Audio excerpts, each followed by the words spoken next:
السلام علیکم۔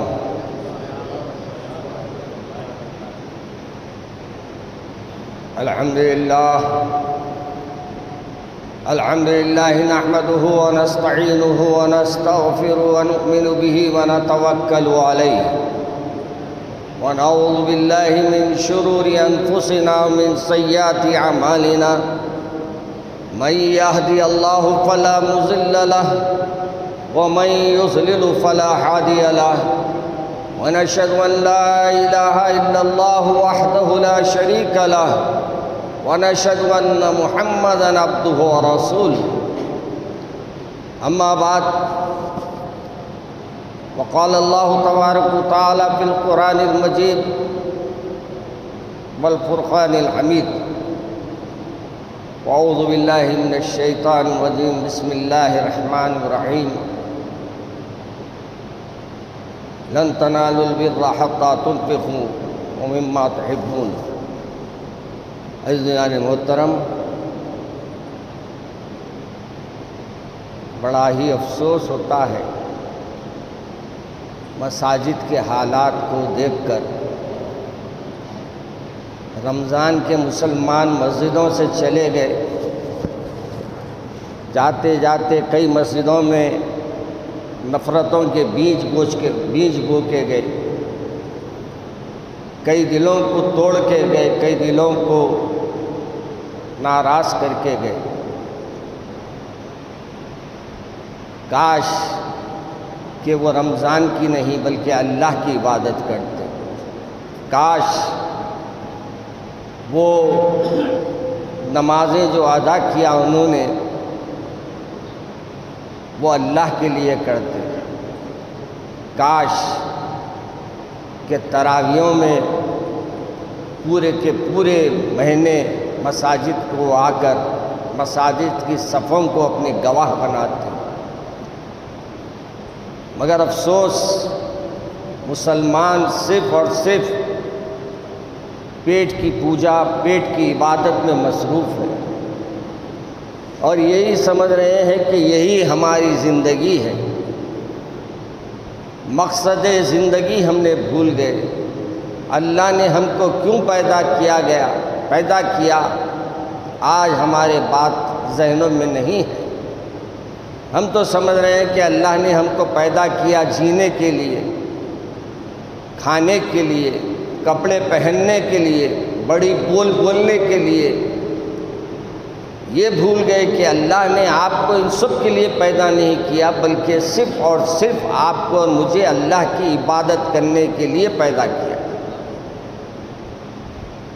مگر عبادت وقت پہ ادا کرنا بھی ہم سے نہیں ہو رہا ہے۔ نمازیں اذانیں ہوتی ہیں مساجد سے، مساجد کو بلایا جاتا ہے، مگر افسوس کہ ایک کان سے سنتے ہیں اور ایک کان سے باہر نکال دیتے ہیں۔ ابھی میں آ رہا تھا تو کچھ بازار بند دکھے تو میں نے بڑی خوشی کے ساتھ، میرے کو مسرت ہوئی کہ لوگ جمعے کے لیے شاید بازار بند کر دیے ہوں گے۔ تو ایک کاروباری صاحب میرے ساتھ تھے، انہوں نے کہا کہ حضرت یہ آپ کی خوش فہمی ہے، یہ دکانیں بند کر دی گئی اس واسطے سے کہ وہ لوگ 3 بجے کے بعد چالو کر رہے ہیں تاکہ دھوپ ٹھنڈی پڑ جائے۔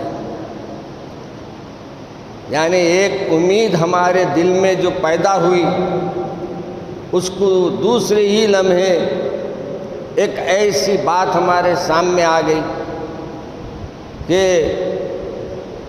یہ اللہ کے لیے بند نہیں کی گئی ہے بلکہ یہ اپنے گرمی سے بچنے کے لیے دکانوں کو بند کیا گیا ہے۔ میرے عزیز دوستو، تم گرمی سے بچنے کے لیے تو دکانیں بند کر دیے، مگر یہ تصور کرو کہ اللہ کی آگ سے بچنے کے لیے ہم نے کیا کیا۔ آگ سے، وہ آگ جس کے بارے میں ایک بات مجھے بہت حیرت میں ڈال دی۔ ایک امیر، ایک اچھے صاحب تھے، ایک فقیر تھا اور ایک جھوپڑی میں رہا کرتا تھا۔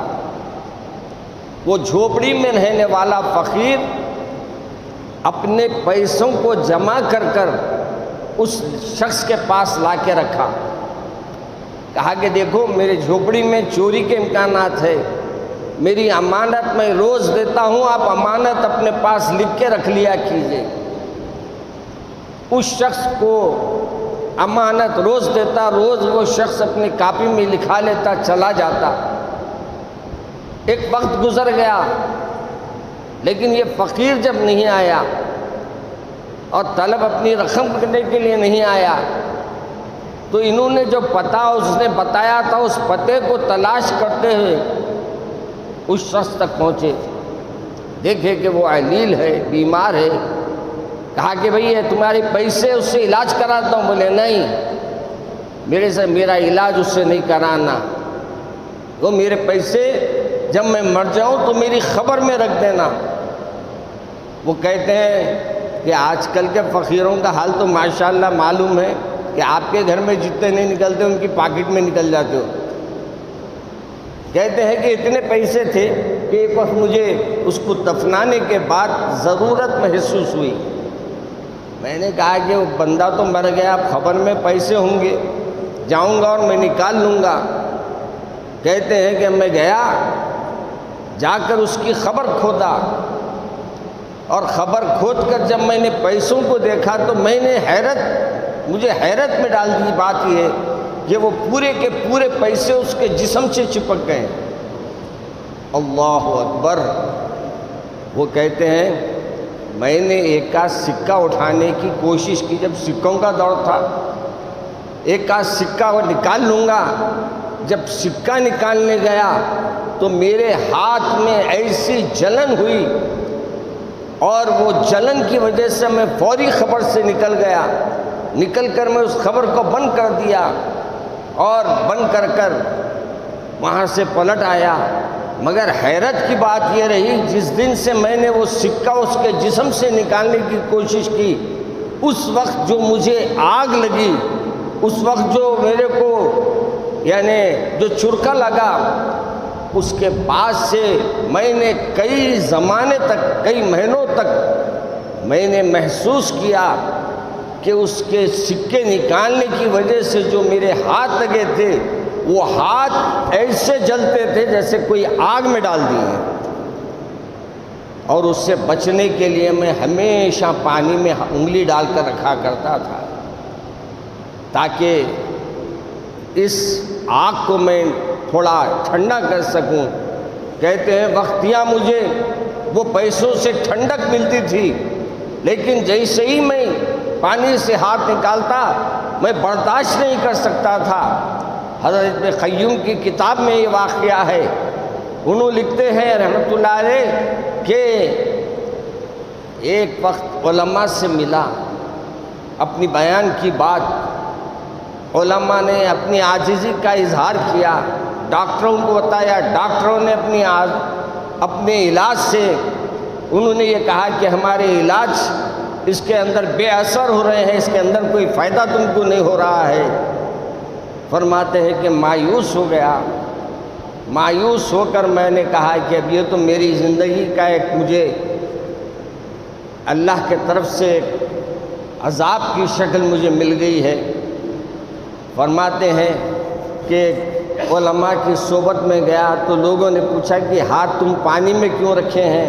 تو میں نے ان کو بتایا تو انہوں نے کہا کہ ان کا علاج صرف ایک ہی کے پاس ہے، اور وہ ہے عبدالحق محدث دہلوی کے والد، نام بھول رہا ہوں میں، یہ پورے باوا جان بھی شیخ الحدیث تھے، دادا جان بھی شیخ الحدیث تھے، پردادا بھی شیخ الحدیث تھے۔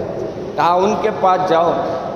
بولتے ہیں، وہ فرماتے ہیں کہ میں گیا، جا کر ان سے کہا کہ حضرت ایسا ایسا قصہ ہے، تو انہوں نے کہا اس کا علاج نہیں ہے، کیونکہ دنیا کی آگ رہتی تو اس کا علاج تھا، یہ آخرت کی آگ ہے، اس کا علاج نہیں ہے۔ اللہ اکبر!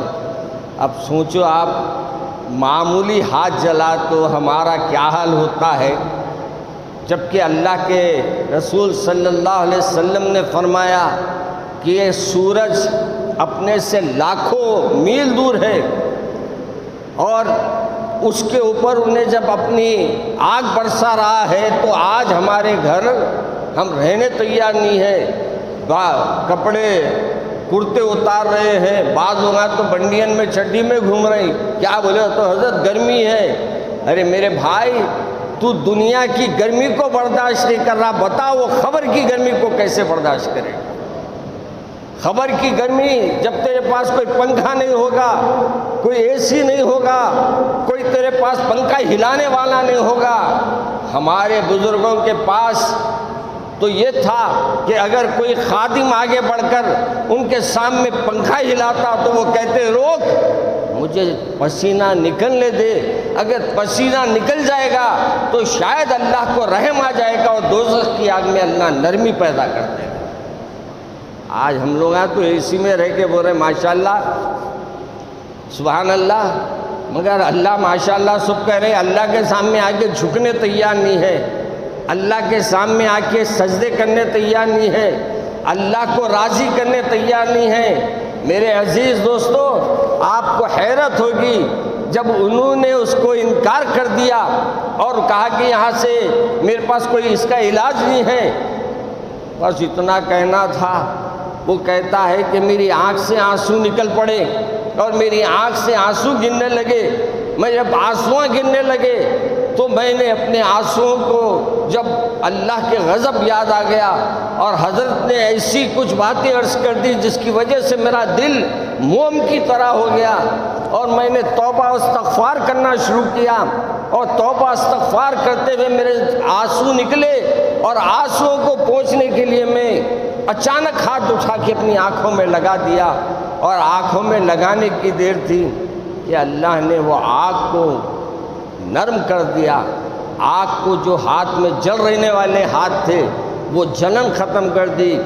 اس نے کہا کہ حضرت آپ تو فرمائے تھے یہ آگ بجھنے والی نہیں ہے، یہ تیرے ہاتھ کو جلانے والی بجھے گی نہیں، یہ تو جلتے رہیں گے۔ انہوں نے خاص بات کہی، انہوں نے جو بات کہی آج مجھے اور آپ کو یقین کے یعنی اپنے آپ کو اس پہ تولنا چاہیے اور اس پہ عمل کرنے کی کوشش کرنا چاہیے۔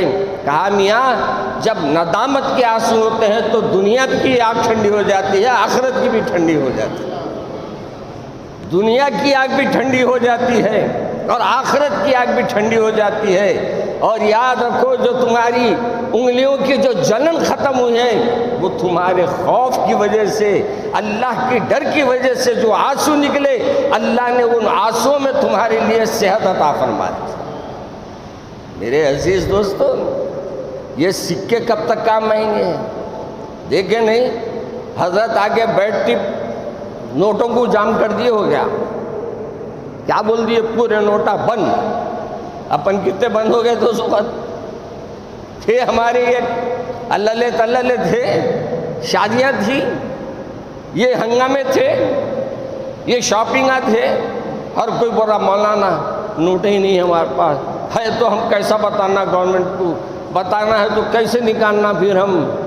ارے میاں سکوں پہ تم بھروسہ کریں، سکے والے پہ بھروسہ کرو۔ اللہ نے یہ نہیں فرمایا کہ تم کماؤ، نہیں کمانے کے واسطے نہیں فرمایا، مگر یہ بھی فرما دیا اتنا کماؤ کہ جس سے تمہارے لیے سکون ملے، دلی سکون حاصل ہو، تمہارے لیے رزق حلال ملے، تاکہ تمہارے لقمے تمہارے پیٹوں میں جائیں تو ایسے جائیں کہ جس سے تم کو عبادت میں مزہ آ جائے، لطف آ جائے، اور عبادت کرنے جاؤ تو تمہارا دل ایک اندرونی طور پر اللہ کے سامنے پیشانی کو رکھنے مجبور ہو جائے۔ اللہ نے تو ہم کو یہ فرمایا، ہم کدھر جا رہے ہیں، ہم کیا کر رہے ہیں؟ ہم تو یہ سمجھ رہے ہیں کہ دنیا ہی ہمارے لیے سب کچھ ہے، دنیا ہی سے ہماری عزت ہے۔ یاد رکھو، کپڑوں سے عزت نہیں ہے، بلڈنگوں سے بنگلوں سے عزت نہیں ہے، محلوں سے عزت نہیں ہے۔ اگر عزت ہے تو عزت دینے والے سے ہے، اور عزت دینے والا صرف اور صرف اللہ تبارک و تعالیٰ۔ میں بہت سے لوگوں کو بولتا ہوں رشتہ توڑو تو سب سے توڑیں، خاندانوں سے رشتے توڑیں، سب سے توڑیں، صرف پیسے سے دوستی رکھ رہے۔ پیسہ کام نہیں آئے گا، رشتے کام آئیں گے، خاندان کام آئیں گے، دوست احباب کام آئیں گے، مگر وہ دوست احباب جس کے بارے میں حضرت ایک اللہ والوں نے کہا کہ میاں دوستی اس سے کرو کہ وہاں سے اٹھ کے جانے کے بعد کسی کے سامنے اس کا نام لیے تو لوگ اس کی تعریف کرنا، یہ نہیں آپ جا کے ایک جگہ بیٹھے وہاں سے جا کے بولے میں فلاں جگہ گیا تھا، ارے رے رے اس کے پاس بیٹھے تھے آپ، کہیں کو بیٹھے بھائی، ارے وہ بندہ ایسا ہے، کہیں کو اس کے اوپر اپنا وقت ضائع کر رہے ہیں آپ، یہ نہیں ہونا، بلکہ یہ ہونا کہ جس کی صحبت میں آپ بیٹھے ہیں جب آپ صحبت میں بیٹھ کے جائیں تو لوگ کہنا کہ واہ کیا آدمی کے پاس بیٹھ کے آئے میاں، بلکہ عطر لگا کے جائیں گے آپ دکان کے اوپر بیٹھ کے دکان کے جائیں گے تو لوگ آپ پوچھیں گے حضرت آپ کون سا عطر لگا کے آئے، کون سی خوشبو لگا کے آئے، آپ کہیں گے حضرت میں عطر وطر نہیں لگایا، ارے پھر خوشبو کیسے آ رہی ہے، تو آپ یہ کہیں گے کہ بھائی خوشبو اس وقت سے آ رہی ہے کہ میں عطر کی دکان والوں سے مل کے آ رہا ہوں۔ آج ہمارے اندر خوشبو ہے، منہ میں خوشبو آنا، مسلمان کا بھائی ہے اور مسلمان کے بھائی ہونے کے لحاظ سے ایک مسلمان دوسرے مسلمان کا خیال رکھے، ایک دوسرے کو اپنائے، ایک دوسرے کا خیال رکھے، یہ نہیں ہے۔ ہم تو یہ چاہتے ہیں کہ ہم کس کو پٹ کے ہم آگے بڑھیں۔ یاد رکھو دنیا میں عزت دینے والا اللہ ہے اور آخرت میں خبر میں تمہارے کو نجات دینے والا سکون دینے والا اللہ ہے۔ اگر وہ اللہ کو تم راضی رکھ لیں گے پھر زمانہ تمہارے ساتھ کچھ بھی کہہ لے۔ ایک اللہ والے ایک محلے میں ایک صاحب تھے، ان کا کام یہ تھا، بڑے دولت مند تھے، مگر جو آتا جو بولتے خدا حافظ بھائی، میں آپ کو معلوم میں نہیں دیتا کسی کو بھی خدا حافظ۔ ایک شام میں تھکی ہوئی دکان تھی، بیکار دکان، اس کے پاس جاتے انہوں جا کے بولتے بھائی میرے کو 100 کی ضرورت ہے، 100 روپے نکال کے دیتا ہوں، 50 روپے کی 50 نکال کے دیتا۔ ایک زمانہ ہو گیا امیر صاحب دھتکارتے رہے اور غریب جو ہے وہ پیسے لوگوں کو دیتے رہا۔ ایک وقت ایسا آیا کہ امیر صاحب کا انتقال ہو گیا۔ جب امیر صاحب کا انتقال ہوا تو غریب صاحب پیسے دینا بند کر دیا۔ بولے میاں آپ پیسے دینا کہیں کو بند کر دیے، امیر صاحب کا انتقال ہوا، آپ تو سخی تھے، آپ تو لوگوں کو دینے دلانے والے تھے، آج آپ پیسے دینے کیوں بند کر دیے؟ تو اس غریب نے کہا، اس کاروباری کام کرنے والے نے کہا کہ بھائی وہ جو آدمی مرا ہے نا وہ سخی تھا، میں خود بھی نہیں تھا۔ کہا کیا مانے؟ کہا کہ مجھ سے کہہ دیا تھا اس نے کہ دن تمام جو جس کے مطالبے ہے اس کے پورے کرو، شام میں میرے کو حساب دینا اور مجھ سے پیسے لے لینا، اور میں اس کی کے پیسوں سے آپ لوگوں کی مدد کرتا تھا، مگر وہ یہ چاہتا تھا کہ میں مدد کرنے والا بنا ہوں مگر مدد دے کر اپنا نام کرنا نہیں چاہتا، اس وجہ سے میں اپنا نام چھپا کر تمہاری مدد کر رہا ہوں۔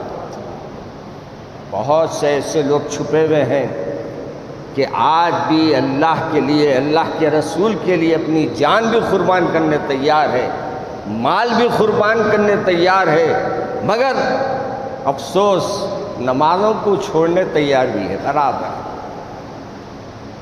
اچھا آپ نماز نہیں پڑھتے ہو؟ جب آپ چھٹی کس سے پوچھیے نماز نہیں پڑھتے آپ کیا میرے کو کافر سمجھے کیا؟ میں کافر دکھ رہا ہوں آپ کو؟ کافر کے معنی کیا ہے؟ کافر کس کو کہتے ہیں؟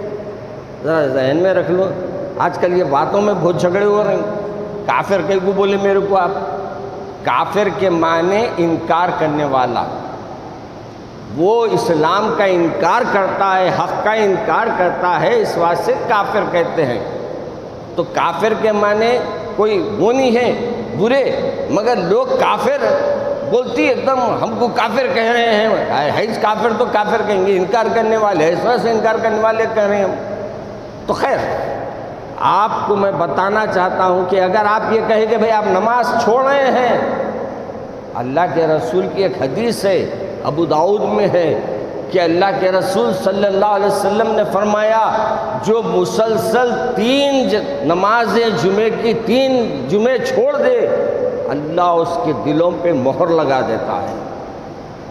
نماز جمعہ اگر کوئی چھوڑ دے جان بوجھ کر، آرام کرنے کی غرض سے، نیند بہت آ رہی تھی مولانا اس واسطے سے چھوڑ دیا، اس کے بارے میں لکھا گیا ہے کہ اس کے دلوں پہ مہر لگا دیا جاتا ہے، اللہ اس مہر سے ہماری حفاظت فرمائے۔ اگر ہم جان بوجھ کے نماز عصر کے بارے میں بھی ہے، جان بوجھ کے جو عصر چھوڑ دے نا، اس کے بارے میں بھی یہ روایتیں آئی ہے ایسی کہ وہ بھی کفر کے قریب پہنچ جاتا ہے، یعنی اللہ کی نافرمانیوں میں نافرمانوں کے قریب ہو جاتا ہے۔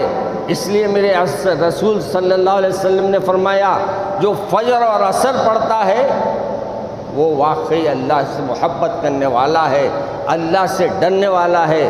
کیوں؟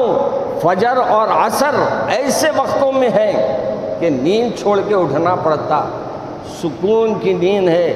آپ جب شیطان آپ کو بہت آرام سے سلانا چاہتا ہے اس وقت آپ اس کو جھٹک کے اڑ جاتے ہیں، یہ آپ ایک مومنانہ کردار ہے۔ ہمارے پاس کیا ہے معلوم، ہم جہاد کی بات کرتے ہیں، جہاد بولتی ہمارے رپورٹر لکھ لیتے انہوں جہاد کی بات کرے، میاں جہاد یہ بھی ہے کہ بچھونے سے اٹھ جانا، اس کو بھی بولتے ہیں نفس کا جہاد۔ وہ وقت جب آپ کو دعوت میں سجنے ہیں، مہمان پورے آئے ہوئے ہیں، مہمانوں کے درمیان آپ ہیں، آپ کیا کیے، اپنے بھائی کو کھڑا کر دیا اور جا کے کونے میں نماز پڑھ لی، یہ بھی ایک جہاد ہے۔ ہم لوگ جہاد کے معنی صرف یہ لے لیے کہ مارو توڑو ناچو کودو، یہ ہے۔ اب ہمارے لوگ یہاں بھی تلواریں نچا رہے ہیں سامنے، ہندو بھی نچا رہے ہیں، ہندو بھی نچا رہے ہیں، کلم وسط جی ایک ہی چھ سب۔ آپ کو یہ سب چیزوں سے بچنا ہے۔ یاد رکھو مومنانہ کردار کیا ہے معلوم، آپ کے اخلاق ہے، آپ کی تربیت ہے، آپ کو رسول کی بات پر عمل کرنا ہے، آپ کو اپنے رسول کے عمل پر عمل کر کر لوگوں کے دل کو جیتنا ہے۔ آپ یہ سمجھ رہے ہیں یہ چند ہولے ہمارا کچھ بگاڑیں گے؟ ارے میاں اللہ جب حفاظت کرنے بیٹھتا ہے نا تو دشمنوں کے جہازوں کو ڈبا دیتا اللہ میاں جب حفاظت کرنے بیٹھتا ہے نا، کرنا چاہتا ہے نا، تو 313 کو اللہ نے ایسی طاقت دی کہ ہزاروں کے لشکروں کو تہس نہس کر دیا۔ معلوم یہ ہوا کاروبار ہو یا جنگ کا میدان ہو اس کے بغیر کچھ نہیں ہے۔ جنگ کے میدان میں بھی آپ جنگ لڑ رہے ہیں، اگر فتح و نصرت دینا ہے تو اس کا کام ہے، عزت دینا ہے تو اس کا کام ہے۔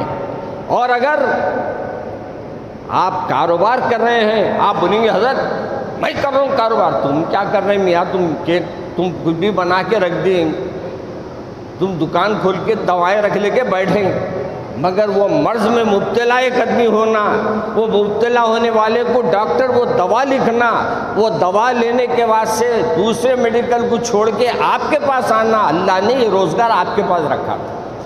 کبھی غور کریں، ہم لوگ یہاں سمجھتے کاروبار ڈالتی ایسا چلا ایسا، ارے اللہ چلایا، ارے بابا تو نے چلایا، آپ کا میرا چلانا کوئی معنی نہیں رکھتا، یہ سب اللہ چلانے والا ہے۔ اس واسطے سے ہم کو اللہ سے، اس لیے ہمارے کو جمعے میں بھی اللہ نے کیا کہا، آؤ نماز کے لیے آؤ اور پھر نماز پڑھ کے منتشر ہو جاؤ اور جا کر اپنے کاروبار کر لو، اللہ اس میں برکت عطا فرما دے گا۔ ہم لوگ کیا کریں حضرت مولانا آپ کو کیا معلوم برکت اللہ کب دیتا، ہم کو معلوم۔ پہلے ایک وقت آیا تھا کہ لوگوں نے طے کر لیا تھا کہ جمعے کے دن دوپہر تک چھٹی، یعنی کاروبار بند رکھیں گے۔ وہ چند دن کا سوڈا واٹر جوش تھا، چند دن بن رہے دکانہ، اس کے بعد بھٹ بول کے پورے دکانہ کھل گئے ہوئے۔ رمضان میں مطلب ایک بات تو ہے، رات تمام کمائے دن تمام دکان بند رہی تو غم نہیں تھا ان کو۔ تو معلوم یہ ہوا انہوں اپنے اوپر یہ رکھ لیے ہیں کہ میری وجہ سے کاروبار ہو رہی ہیں، میری وجہ سے سب شان بان آن ہے۔ نہیں، اللہ جب تم کو دینا نوازنا چاہتا ہے نا میاں، تو تم جس جگہ بیٹھے ہیں اللہ اس جگہ تم کو رزق عطا فرما دے گا۔ حضرت موسیٰ علیہ السلام یا عیسیٰ علیہ السلام کا واقعہ ہے، مجھے ذہن میں نہیں آ رہا ہے کہ آپ کچھ غسل فرما رہے تھے، سکے گننے لگے۔ جب سکے گننے لگے تو آپ نے وہ سکوں کو جمع کیا تو موسیٰ علیہ السلام کو اللہ نے فرمایا کہ موسیٰ یہ کیا کر رہے ہیں؟ تو آپ نے کہا کہ اللہ مجھے ضرورت نہیں تھی، مگر آپ جب نعمت دے رہے ہیں تو میں اس کو گننے کے بولوں، اس واسطے اس کو جمع کروں۔ میرے کو ضرورت نہیں ہے، میرے کو تو آپ پہ بھروسہ ہے، مگر آپ کی نعمت ہے اس واسطے میں اس کی حفاظت کرتا ہوں۔ ہمارا بھی یہ کام ہے کہ نعمت جو دے رہا اس کا شکر ادا کرے، اور نعمت جو دے رہا اس کی قدر کرے۔ آج مجھے افسوس کے ساتھ کہنا پڑ رہا ہے، 2 دن پہ آئے، کل کی بات یا پرسوں کی بات ہے، ایک شادی خانے سے ایک دیگ تقریباً بریانی لا کے چورستے پہ لڑکا دی، فوٹو بھیجے ایک صاحب، میرے کو کچھ نے تو نہیں، ایسے فوٹو فوری بھیج دیتے، اب خود کرے سو ہے یا دوسرا کرا سو ہے نہیں معلوم وہ، مگر فوٹو بھیجے تو دیکھا ایک دیگ لڑکا نہیں۔ اللہ اکبر! میں نے کہا کہ جیسا پیسہ ویسی جگہ گیا، پیسہ آیا تھا وہاں سے، پیسہ گیا بھی وہاں۔ اگر وہ رزق کی قدر کرنے والا ہوتا تو اپنے اطراف میں دیکھتا غریب بستی کہاں ہے، میں لے جا کر دیکھ رکھتا، بھائی جو جس کو جتنی ضرورت ہے لے لو، قصہ ختم۔ آپ کا بھی کام ہو جاتا تھا، وہ غریبوں کا پیٹ بھی بھر جاتا تھا۔ میرے عزیز دوستو، ہمارے کو بھی موجودہ حالات میں اللہ پر یقین رکھنا ہے، اور جیسے میں نے قرآن پاک کی آیت پڑھی، اللہ کو سب سے پسندیدہ چیز اللہ کو دینا ہے۔ کیا دینا ہے؟ اپنی پسندیدہ چیز وہ دے دو۔ چنانچہ میرے دادا جان کے بارے میں آتا ہے، حضرت رحمۃ اللہ علیہ جس دن اس کی تفسیر فرمائے، یعنی لن تنالوا البر حتی تنفقوا کی جس دن تفسیر کیے آپ، جس دن لوگوں کو اس عنوان پہ بیان کیے، اس کے 3-4 دن کے اندر حضرت کا وصال ہو گیا۔ حضرت نے کہا میاں میرے پاس تو کچھ بھی نہیں ہے تو میری جان میں اللہ کے حوالے کر دیتا۔ اللہ میرے اور آپ کے بھی لیے ایسی زندگی دے کہ، اور یاد رکھو اب ہم جمعے کو جو کاہلی کر رہے ہیں نا، اس کا بھی اپنے کو خمیازہ بھگتنا ہے۔ اللہ کے رسول کے زمانے میں یہ آتا تھا کہ ہمارے پاس 2 اذانیں کیوں رکھی؟ ایک بات یاد رکھیے، ہمارے صحابہ جمعے کے دن نماز کو آ جاتے تھے، کبھی اشراق پڑھ کے آ جاتے تھے، آ کے بیٹھ جاتے تھے۔ بعض کتابوں میں یہ آیا کہ آہستہ آہستہ اللہ کے رسول نے جیسے فرمایا کہ سورج جب جگہ سے ہٹتا، جب ظہر کی اذان ہوتی، اس وقت مساجد میں داخل ہو جانا، اور اس وقت جو آتا ہے اس کا نام، پہلے آنے والے کا نام اونٹ کی قربانی دینے والے کا نام اجر لکھا جاتا ہے۔ تو پہلی اذان کے ساتھ ہی آنے والے کا ہے وہ، دوسری اذان کے بعد آنے والوں کا نہیں ہے وہ۔ اپن تو امام صاحب اللہ اکبر بولتی آگے ڈھک ڈھک ڈھک بھائی، وضو کیسا کی کرے، کونیاں سکے، پیروں کی ایڑیاں سکے، آ کے اللہ اکبر ٹھہر گئے، نماز بھی غارت اور ثواب سے بھی محروم۔ ایسے عمل کر کے کیا فائدہ؟ فرماتے ہیں کہ آفتاب جب، یعنی کیا بولتے اس کو، زوال کی طرف بڑھتا ہے، تو جب ظہر کی اذان ہونے کا آغاز شروع ہوتا ہے، جب آپ مسجد میں آتے ہی اجر لکھا جاتا ہے، تو آپ مسجد میں آئیے، اور پھر یہ وقت اللہ سے مناجات کرنے کا رہتا۔ بعض صحابہ، بعض اولیاء اللہ کے بارے میں آتا ہے کہ وہ لوگ فجر پڑھ کے آتے تھے اور نماز پڑھ لیتے تھے، پھر جا کے غسل کر لیتے تھے اور پھر اپنا تیاری کر لیتے تھے، کیونکہ غسل بھی لازم ہے، ہر ایک ذہن میں رکھے۔ اور دوسری بات، اپنے دکان کے کپڑوں میں آ کے نکو ٹھہر۔ ہم لوگ کیا کرتے، کاروبار سے آتے ویسے ٹھہر جاتے۔ ہمارے خلیل احمد صاحب بول کے تھے، اللہ ان کی مغفرت فرمائے، وہ بیچارے جمعے کے دن 2 کپڑے رکھ لیتے تھے، اندر تو کپڑے بنین وغیرہ رہتی تھی، پیجامہ، جمعے کے دن اپنے بیگ میں انہوں ایک کرتا پیجامہ بھی رکھ لیتے تھے۔ جب نماز کا وقت آتے مسجد میں تو اپنے کپڑے وہاں لٹکا دے کے انہوں پہن لیتے اپنے کرتے پیجامے، اور وہ پہن لے کے آگے نماز میں ٹھہرتے تھے۔ یہ بھی اچھی چیز ہے، اپنی دکان میں ایک رکھو جمعے کا لباس، تاکہ آنے والا۔ اور پھر اللہ کے رسول نے یہ بھی فرمایا، نہاؤ، صاف کپڑے پہنو، یہ بھی ایک عید ہے ہماری۔ اور یاد رکھو، یہ جمعہ جو ہے نا، یہ ہمارے بزرگوں نے لکھا، دیگر نمازیں جو ہے محلے والوں کی ایک دوسرے سے ملاقات کے لیے ہے۔ جمعہ کیا ہے؟ مختلف لوگوں سے ملاقات کے لیے ہے۔ عید کیا رہتی تھی؟ پورے آپ کے شہر کے لوگوں سے ملاقات کا رہتا تھا۔ حج کیا ہے؟ پوری دنیا والوں کے ساتھ ملاقات کا نام حج ہے۔ ہمارے کو اللہ نے ایسا بنا کے رکھا ہے، ہم وہ نظام کو ہی درہم برہم کر دیے۔ ہر مسجد میں جمعے کی نماز، گلی کی مسجد میں بھی جمعے کی نماز، یعنی جمعے کی نماز، عید کی نماز، جمعے کی نماز، عید کی نماز۔ حالانکہ جمعے کے دن عیدگاہ جانا ہے، حکم ہے یہ۔ ہم لوگ حکم کو بالائے طاق رکھ دیے۔ ہم بولے اللہ کے رسول کو بھی فرمائے ہوں گے، ہم محلے میں 6:30 کو پڑھ لیے، گھر میں جا کے گھس گئے بلینکٹ میں۔ ایک صاحب بولے مولانا رات تمام کاروبار کرتے، آپ کو کیا معلوم، آپ نے 10:30 بجے نماز رکھے۔ ہم جاتے صبح میں فجر پڑھتے، بیٹھ جاتے، 15 منٹ میں اذان ہوتی، 15 منٹ میں عید کی نماز پڑھ لے کے گھر کو آ کے سو جاتے۔ اللہ خطبہ، ارے خطبہ کیا ضروری ہے مولانا؟ خطبہ ہی نماز کا حصہ ہے میاں، جمعے کی خطبے بھی نماز کا حصہ ہے۔ آپ کو اس واسطے سے ہمارے بزرگوں نے کہا، خیر دیکھتے دیکھتے وقت ہو گیا ہے ماشاءاللہ، اللہ مجھے اور آپ کو عمل کرنے کی توفیق عطا فرمائے۔ سبحان ربک رب العزت عما یصفون والسلام علی المرسلین والحمد للہ رب العالمین۔ سید اشرف کے لیے دعا کی درخواست کی گئی ہے، اللہ سب بیماروں کو شفا عطا فرمائے۔ اور وہ بیچارہ یہاں آیا ہوا ہے، یہ جو اشرف ہے، یہ بچہ ہے بیچاروں کا، وہ دواخانے میں شریک ہے اور بہت قسمہ پرسی کے حالت میں ہے۔ کوئی ایک جا کے دواخانے میں دیکھو، اور جو اس کی ہیلپ کرنا ہے اس کی ہیلپ یہاں بھی کرو، دواخانے کو جا کے خاموش کرنا ہے تو خاموش بھی کرو، اس سے پتہ لو، بیڈ نمبر لو، جاؤ جا کے کرو، اللہ اس کے بدلے اللہ آپ کے گھر میں صحت عطا فرمائے گا۔ سبحان ربک رب العزت عما یصفون۔